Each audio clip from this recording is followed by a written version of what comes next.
Hi guys, welcome to Juris as.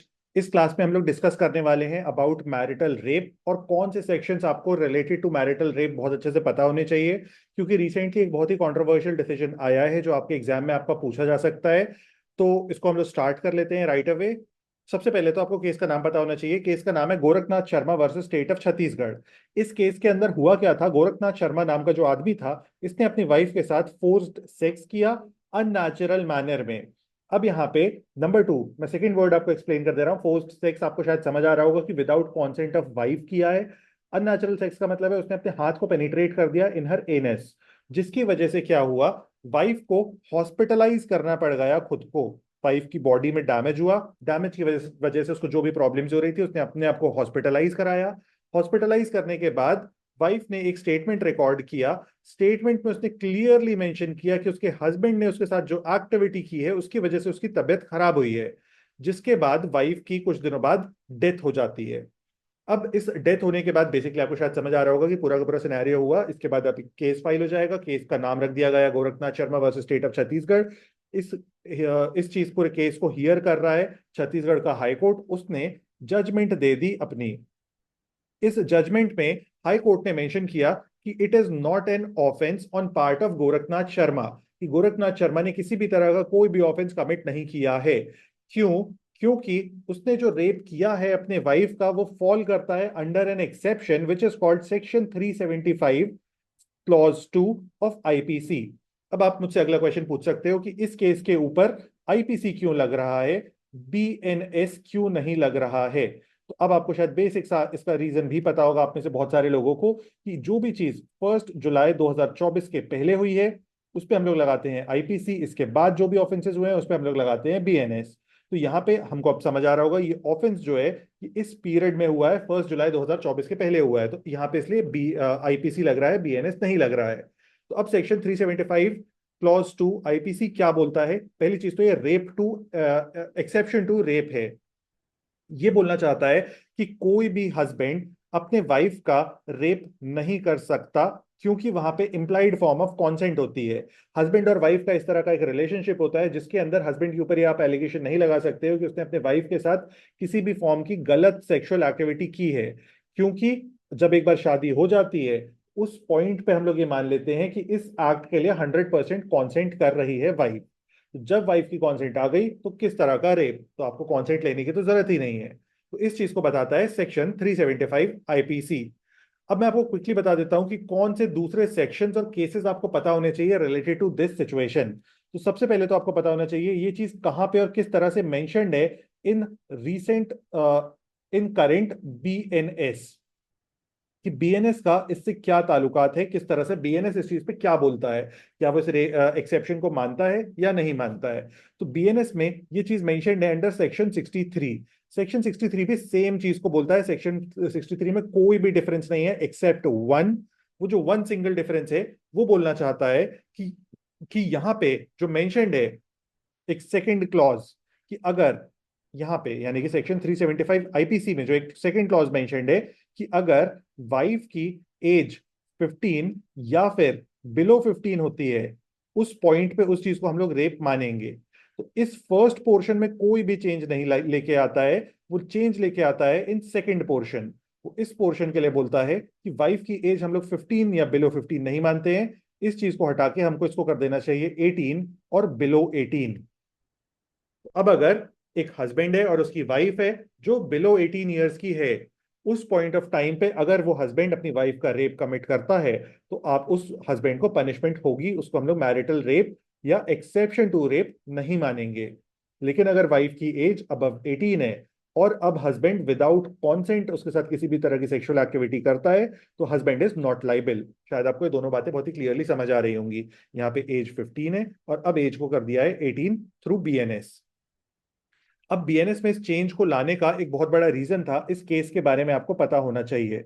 इसको कहा जाता है इंडिपेंडेंट थॉट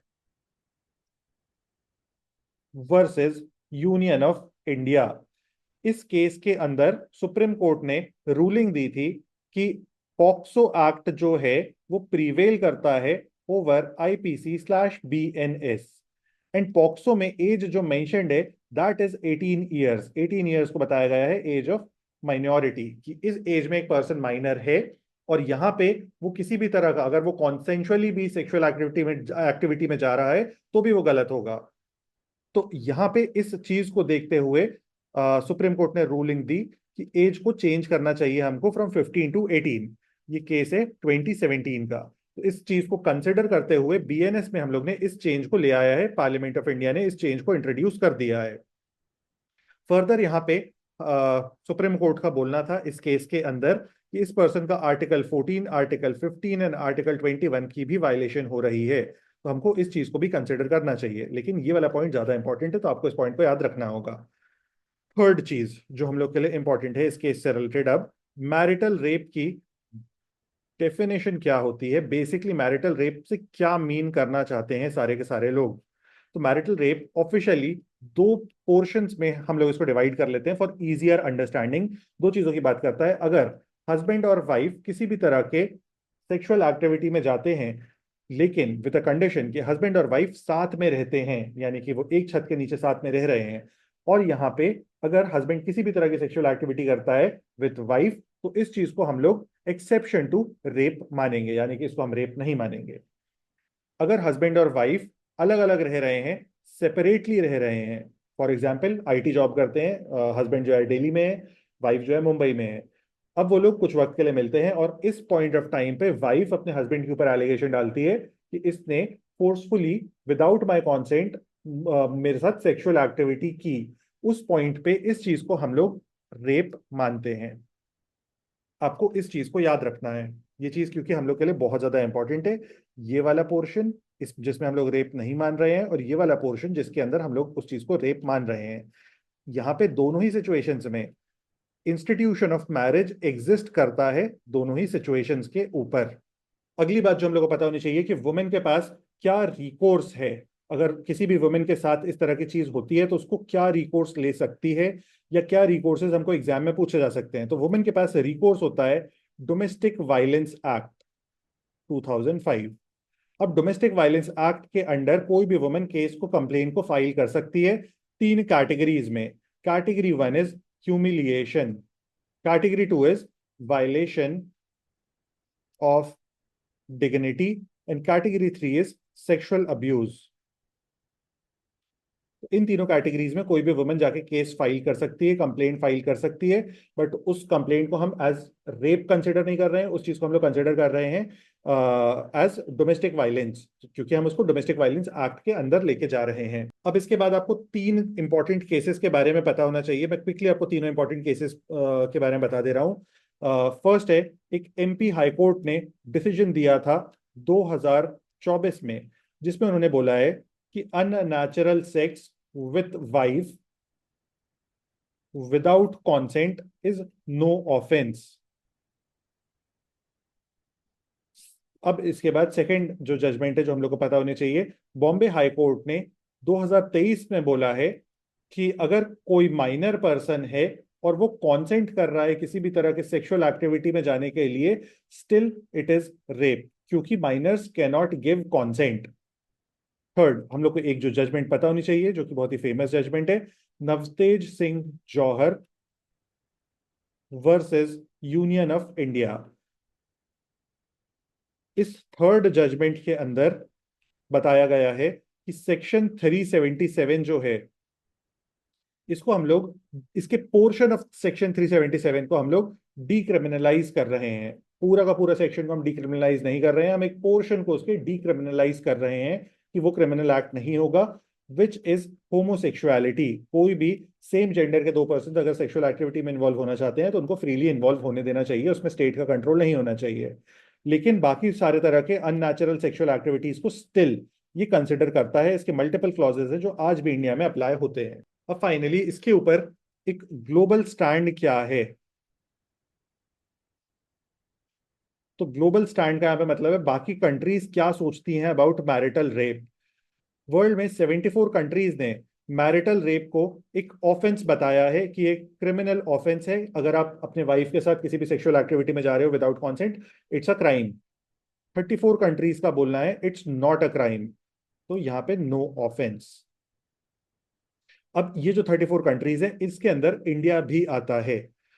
और ये जो 74 कंट्रीज हैं मोस्टली इसके अंदर आती हैं countries like Japan, USA, UK, France, जितने भी हम लोग को बोलना चाहिए वेस्टर्न कंट्रीज है वो इन 74 कंट्रीज के अंदर मोस्टली कंट्रीज आती हैं।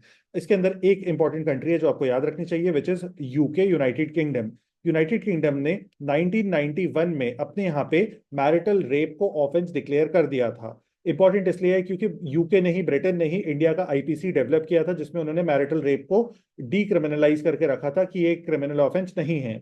लेकिन उनके देश में भी सेम लॉ होता था, लेकिन 1991 में उन्होंने अपने लॉ को चेंज कर लिया था और बता दिया था कि मैरिटल रेप अगर होता है so it is an offence. लेकिन इंडिया स्टिल यहीं पे स्टैंड करता है अभी भी। तो इसके बहुत सारे प्रोज एंड कॉन्स हैं जो शायद आपके भी दिमाग में होंगे, आपको भी पता होंगे क्या प्रोज हैं क्या कॉन्स हैं इस पूरी की पूरी चीज के। लेकिन ये एक इंपॉर्टेंट कॉन्सेप्ट है, मैं चाहूंगा इसके बारे में आप और भी बहुत सारी चीजें रीड कर लें, प्लस हम लोग के टेलीग्राम चैनल को ज्वाइन कर लें क्योंकि वहां पे हम लोग इस तरह के बहुत सारे अपडेट्स, डेली लीगल अफेयर्स को शेयर करते हैं जो आपके बहुत ज्यादा काम आने वाले हैं। तो आप लोग जाके चेक कर सकते हैं, ज्वाइन कर सकते हैं, लिंक डिस्क्रिप्शन में है। बाकी कोई भी क्वेरी क्वेश्चन है तो हम लोग को रीच कर सकते हैं। Thank you and see you.